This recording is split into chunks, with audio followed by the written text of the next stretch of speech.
If you could choose to be born into any anime of your choice, what anime would you choose?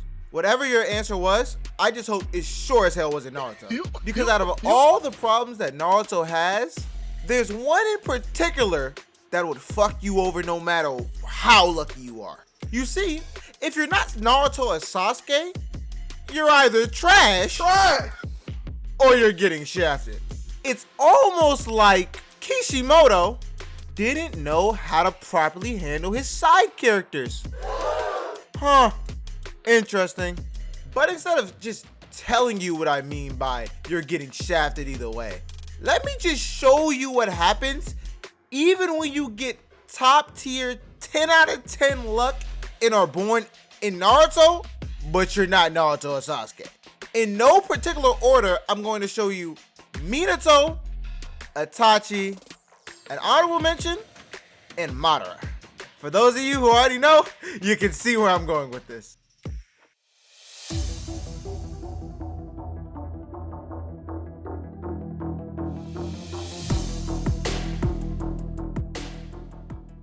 So the show don't take long to get to the shafting. It literally starts off by hoeing a prodigy. And not just any prodigy either, no. Picture this.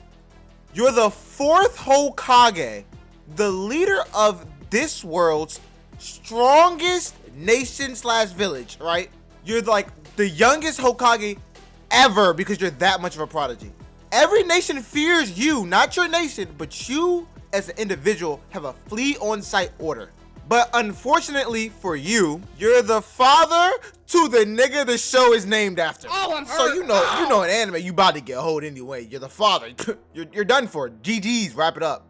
So now to get you gone, they got you fighting for your wife, fighting for your life, fighting for your village, fighting for your child, fighting for all this against a fucking kaiju-sized, 9-tailed wannabe demon.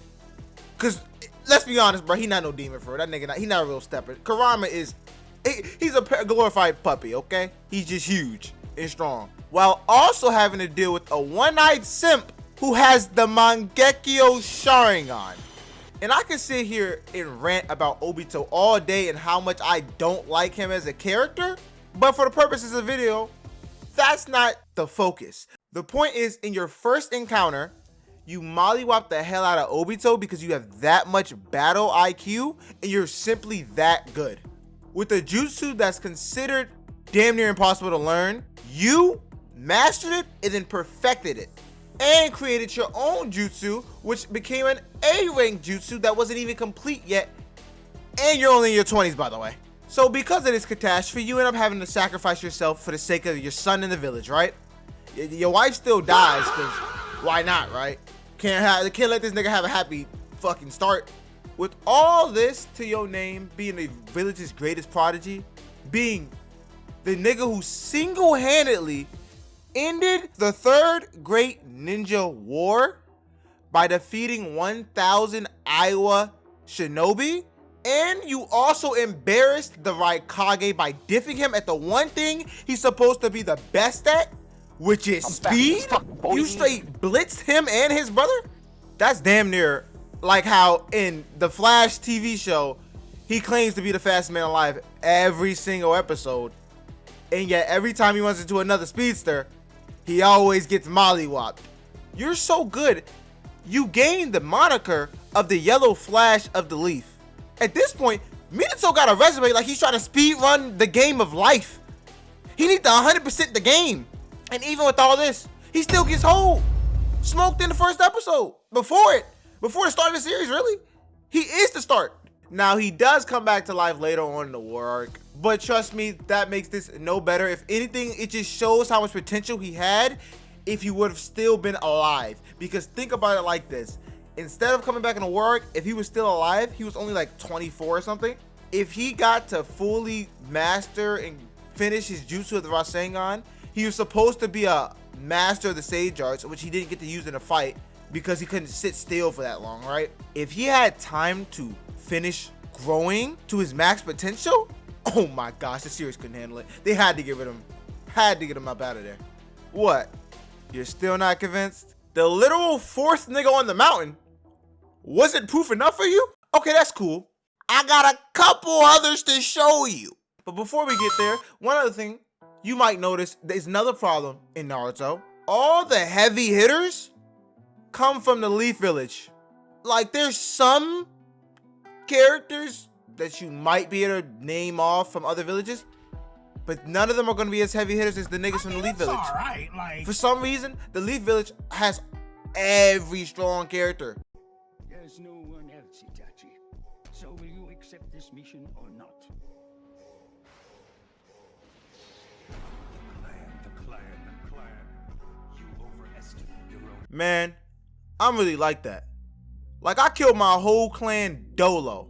Well, didn't you get help from Obito? Shut up, fish boy. My bad. Anyway, I out-genjutsu'd the genjutsu specialist of Konoha. But honestly, I'm not sure what she was expecting. Who uses genjutsu on me when I have the Sharingan among Gekyo at that? I think she might have been special needs. I'm really like that. Like how easy he was. I get all the women. I get a Susanoo. My Susanoo come with an impenetrable shield, and the sword has sealing capabilities. It's called the Totsuka Blade. It got a name to itself. My Tsukuyomi can cook even the likes of Kakashi. I'm literally unstoppable. There's no way I can lose. I have everything. And you're burning. Don't forget that. What? Oh yeah, you mean my Amaterasu? That burns anything forever until it's dead, it's gone? That shit is kind of tough, ain't it? Nah. I meant like easy. Huh? No, I don't. Yep, that's right. Even having all these abilities, in a world where magic healers exist, he miraculously contracts an terminal disease that even healing magic can't fix. These niggas can put their hands over niggas that are ripped in half and put them back together, but they can't cure a disease. The man born with 1 in a billion talent also caught a 1 in a billion disease. Huh. Ain't that awfully convenient? Almost like made him too strong, and he needed to be conveniently nerfed for the sake of the plot. Surely, this is just another coincidence, right? Okay, admittedly, I don't have too much to say about this character, which is why he's merely in the honorable mentions. But at the same time, this character was supposed to be so powerful that he was famously hailed to be above even the 3 Sannin. His child is Kakashi Hatake, and you know that nigga's like that. He get glazed every episode he shows up. That boy and Gojo twins for real. But it's just his reason for committing sewer slide before even the beginning of the show is a little bit interesting. I'm not gonna lie. Like, if you're this strong, his reason basically chops up to because he chose his teammates over a mission, the village started to ostracize him and bully him, grown-ass man by the way, for picking his teammates over the mission. Which honestly kind of just sounds like he got a taste of what Naruto's entire life is like and said, nah, I can't do it. But if he's supposed to be this strong, I would like to see more screen time of him.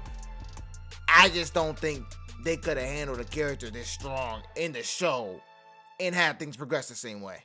Which makes me say, in conclusion, his death was purely for the purposes of progressing the story. Oh, now we're on to the most egregious example of hoeing a character in all of fiction, mind you, not just Naruto. They had this man Madara running a fade with every nation in the world, and they was scared of this man. He was running up on them by himself, letting Obito stay back. No Zetsus needed for him. He didn't need none of them. He dropped a meteor on this giant ass platoon, whatever you want to call it. And then when they caught it, he laughed, told them good job. But what are you gonna do about the second one? They dropped the second one on top of the original meteor. He was simply aura farming. That's all he was doing this for. Had to be. Cause then he proceeds to clown all the Kage at the same time. And keep in mind, these are supposedly the strongest ninjas alive at the time. He sends clones to go fuck up the Kage. He's chilling, no effort at all. And it's so bad, in fact, he's so confident in himself. He literally says, do you want my clones to use Susanoo or not? And I don't know about y'all guys, but if I ever heard someone that confident and seen him just take out an army like that, drop 2 meters on people, I'm taking all the handicap I can get. I don't care. Fuck pride. I don't care. I'm stronger than him. Pride be damned. If you're that confident, yeah. Don't use your Susanoo. Keep them shits in your back pocket. Don't be like these idiots who let their pride cloud their judgment and was like, don't hold back against us. That's disrespectful. Because that's how you get folded like how they did. Try. That's how you get ripped in half like your Tsunade over here. But skipping past some events and feats because this video is getting a little lengthy for what I had planned, we're going to get straight to the hoeing.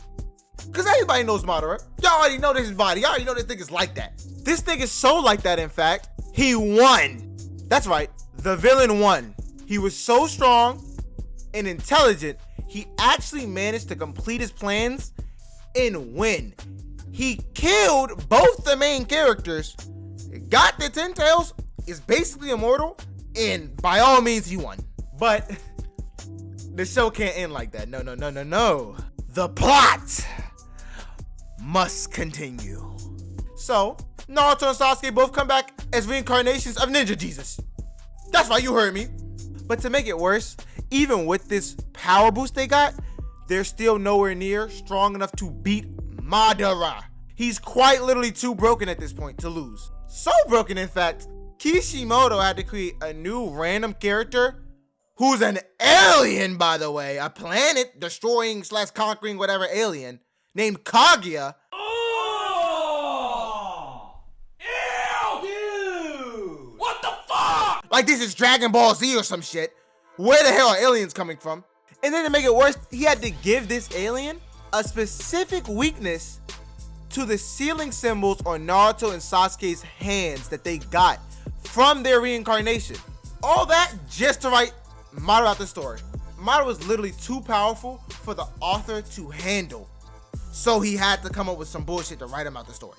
If after hearing all of this, you still think, despite these many glaring issues in Kishimoto's writing when it comes to strong characters, if you still think you could hack it in the world of Naruto without being either trash or getting shafted, I'm sorry to tell you this, but you need to get that checked out. You need medical help, because if Madara won and still couldn't do it, granted he's a villain, there's no way you can.